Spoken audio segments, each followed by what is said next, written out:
ruega por nosotros, Santa Madre de Dios, para que seamos libres de la promesa de Cristo.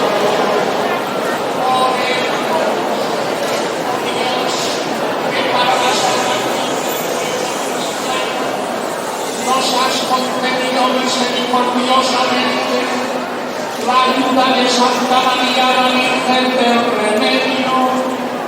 Concédenos que por su intercesión nos veamos libres de los males del cuerpo y consigamos alcanzar las alegrías eternas del cielo.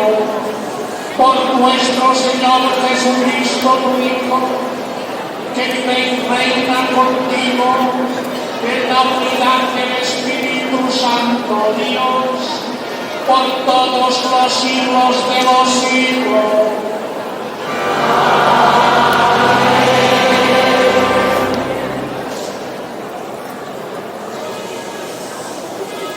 El Señor esté con vosotros.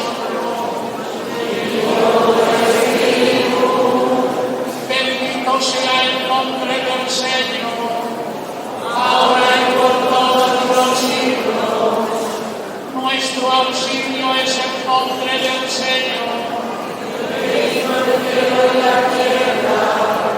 Y que la bendición de Dios Todopoderoso, Padre, Hijo y Espíritu Santo, descienda sobre vosotros y permanezca para siempre.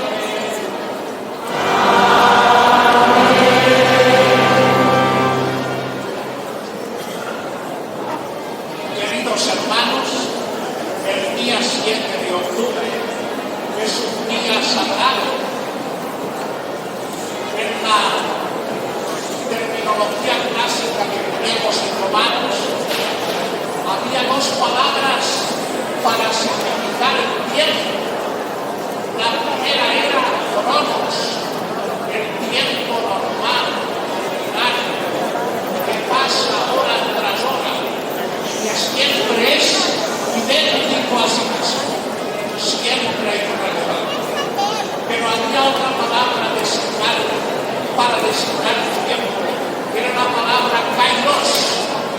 Kairos es el tiempo escogido, el tiempo de gracia, el tiempo en que Dios hace descender del cielo todas las gracias que se sintetizan en Cristo, el cual es dado por María del Remedio a manos mías.